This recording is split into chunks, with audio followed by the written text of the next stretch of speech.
સામયિક હવે વાત રાજકોટની કે જ્યાં એમડી ડ્રગ્સ સાથે આરોપી સકંજામાં આવ્યો। શહેરના રામેશ્વર પાર્ટી પ્લોટ નજીકની ઘટના છે। એસઓજીની ટીમે તોસીફ આરીફ તુરિયાને દબોચ્યો। તાલુકા પોલીસે આગળની તપાસ હાથ ધરી છે। તો રાજકોટ શહેરની આ ઘટના કે જ્યાં એમડી ડ્રગ્સ સાથે આરોપી સકંજામાં આવ્યો છે। શહેરના રામેશ્વર પાર્ટી પ્લોટ નજીકની આ સમગ્ર ઘટના સામે આવી।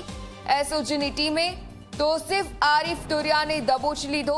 તાલુકા પોલીસે તપાસ પણ હાથ ધરી છે। તો પોલીસ દ્વારા આ તમામ તપાસના ચક્રો ગતિમાન શરૂ કરવામાં આવ્યા છે। સંવાદદાતા ગૌરવ દવે ફોન લાઈન પર જોડાયેલા છે। વિગતે જાણકારી લઈએ તેમની પાસેથી। ગૌરવ, હવે પોલીસ દ્વારા કેવી રીતે આ પેડલરથી સપ્લાયર સુધીના આરોપીની વિગતો મેળવવામાં આવશે અને આ આરોપીની કોઈ પહેલેથી જ એનડીપીએસ કેસ અંતર્ગત સંડોવણી હતી કે કેમ?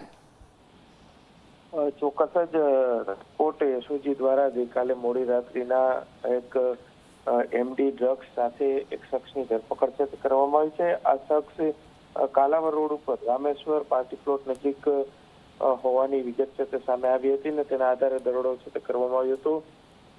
ખાસ કરીને 54.730 ગ્રામ મેથેડોન ડ્રગ્સ છે તે પોલીસે કબજે કર્યું છે।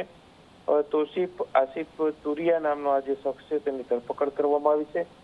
આ ડ્રગ્સ તે લાવ્યો હતો અને કોને દેવાનો હતો તે દિશામાં તપાસ કરવામાં આવી રહી છે અને સાથે સાથે આ પ્રકારે એનડીપીએસ નો કેસ અગાઉ તેના ઉપર થયો છે કે નહીં તે દિશામાં પણ તપાસ કરવામાં આવી રહી છે। જી જી, છેલ્લા કેટલા સમયથી આ પ્રકારે એનડીપીએસ નો જે ધંધો છે તે કરતો હતો તે દિશામાં પણ પોલીસ તપાસ ચાલી રહી છે। જી બિલકુલથી આભાર વિગતો સાથે જોડાવા બદલ।